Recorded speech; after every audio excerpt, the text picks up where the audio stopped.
माय माऊली नमस्कार. 18 पुराणातील एक पुराण श्री ब्रह्म वैवर्त पुराण महात्म्य कथासार विवाचन करत आहे. अध्याय 6. प्रथम श्री विष्णूला नमस्कार करून प्रारंभ करते.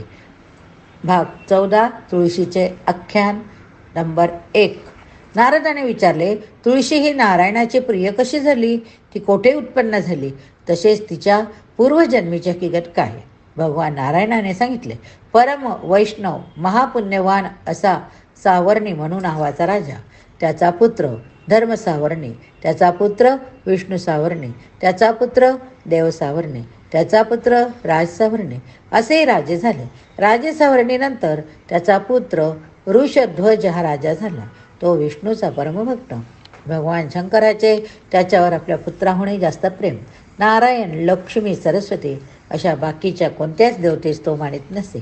या उलट तो यज्ञ विष्णूची निंदा करीत असे. परंतु तो शिवाचा भक्त असल्यामुळे त्याला कोणीच देवता शाप देत नाही. एकदा मात्र भगवान सूर्याने त्याला शाप दिला की तू संपत्तीपासून दूर होशील. हा शाप ऐकता शंकर रागाने सूर्यावर धावून गेले. त्यांच्या हातात भयंकर त्रिशूळ होते. तेव्हा सूर्य ब्रह्मदेवाला शरण गेला. त्रिशूळ धारण केलेले शंकर ब्रह्मलोकात जाऊन पोहोचले. तेव्हा ब्रह्मदेव सूर्याला घेऊन वैकुंठात गेला. तितक्यात शंकरही तेथे येऊन पोहोचले. अतिशय भयभीत झालेले ते ब्रह्मदेवादी देव वैकुंठात नारायणाजवळ पोहोचले. त्यांनी मस्तक झुकवून नारायणास प्रणाम केला. त्यांनी नारायणाची स्तुती केली. घडलेली हकीकत त्यांना सांगितले.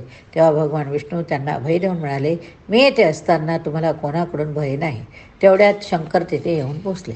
हातात त्रिशूळ घेतलेले शंकर ऋषभावरून खाली उतरले.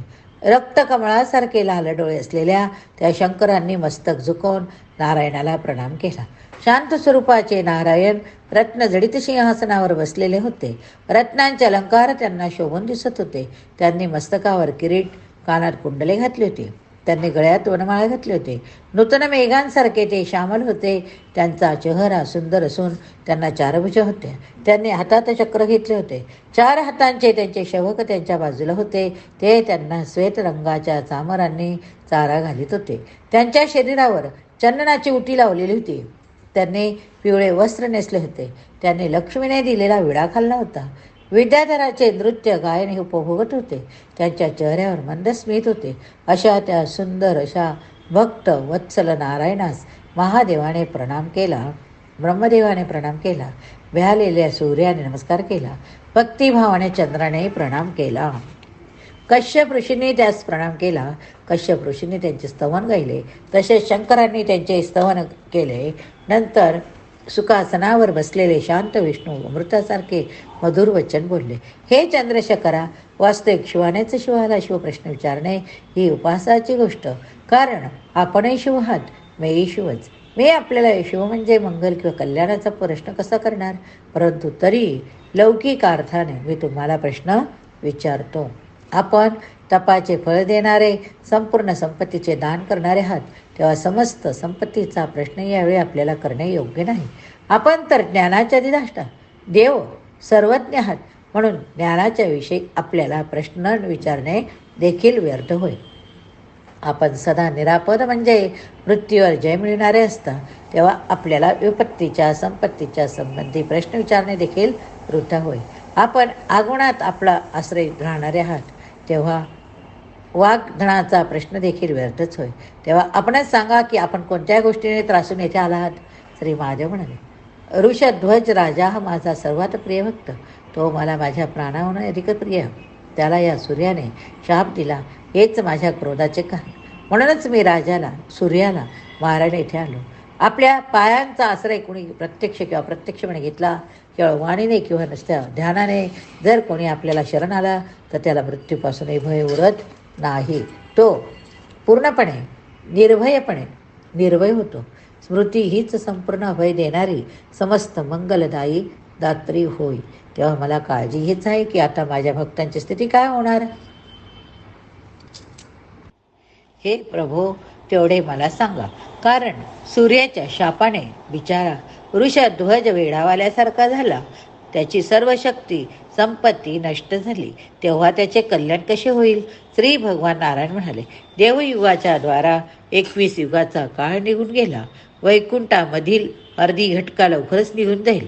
राजा ऋषध्वज हा काळाच्या प्रभावामुळे तर मरून गेलेला, कारण काळ तर भयंकर असतो, त्याचे निवारण कोणी करू शकत नाही. ऋषध्वजाचा पुत्र हंसध्वज झाला, पण तो देखील संपत्तीहीन झाल्यामुळे मरून गेलेला.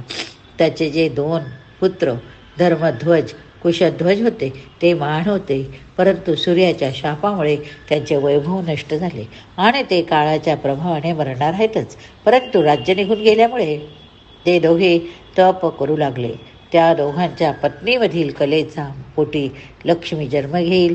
त्यावेळेपासून ते दोघे संपत्तिमान होतील, श्रीमंत होतील. हे शंभो, आपला सेवक वृषध्वज पूर्वीच मरण पावलेला, त्यामुळे आता तुम्ही सर्वजण येऊन येथून परत जा. इतके बोलून विष्णू लक्ष्मी सभेबाहेर निघून गेले. बाकीचे देवही आनंदाने आपापल्या ठिकाणी परतले. शिवसुद्धा तप करण्यासाठी तेथून निघून गेले, परिपूर्ण तप करू लागले. अध्याय 15. वेदवतीचे आख्यान. श्रीनारायण पुढे सांगू लागले, हे मुनींनो, धर्मध्वज आणि कुशध्वज अशा दोघांनी लक्ष्मीला प्रसन्न करण्यासाठी अत्यंत उग्र तप केले. त्या दोघांनी अखेरीस श्रीलक्ष्मीला प्रसन्न करून तिच्याकडून वर मागवले. तिच्या वराने त्या दोघांनाही राज्यपद प्राप्त झाले. धनसंपत्ती, पुत्र पौत्र यांचा लाभ त्यांना झाला. कुशध्वजाची पत्नी सती मालामती होती. तिने कमलेचा अंश असलेल्या म्हणजे लक्ष्मीचा अंश असलेल्या स्वरूपवान कन्येला जन्म दिला. ती मुलगी जन्मताच वेदांचा घोष करू लागली. सुतिका गृहातच ती उठून उभी राहिली. जन्मताच तिने वेदांचा ध्वनी केला, म्हणून तिला वेदवती नाव पडले. थोड्याच अवकाशात वेदवती तपश्चर्या करण्यासाठी वनात निघून गेली. सर्वजण तिला अडवीत होते, व तिने कोणाचेही न ऐकता वनवास पत्करला आणि ती नारायणाचे तप करीत राहिली. वेदवतीने आपले अत्यंत उग्र दीर्घ तप केले, तेव्हा आकाशवाणी झाले की, हे सुंदरी, स्वतः हरी तुझे पती होतील. ब्रह्मदेवाला अजिंक्य असलेला पती तुला लावेल. आकाशवाणी ऐकूनही ती रुष्ट होऊन निर्जन स्थानी जाऊन तप करू लागली. गंधमादळ पर्वतावर ते उग्र तप करीत राहू लागले. तेव्हा तिने तिचे लावण्य पाहून रावण तेथे आला. रावण तेथे आलेला पाहून तिने त्याचे यथोचित स्वागत केले. त्याला फळं, कंदमुळं आणि थंड पाणी दिले. ते घेऊन तो महापापी तेथेच राहिला. त्याने तिला विचारले, कल्याणी, तू कोण आहे असे विचारून रावणाने तिच्या रूपाची स्तुती केली. कामभावना तीव्र होऊन तो मूर्छित झाला. नंतर त्याने तिचा हात पकडला, तो तिच्याशी शृंगार करू लागला. तेव्हा वेदवतीने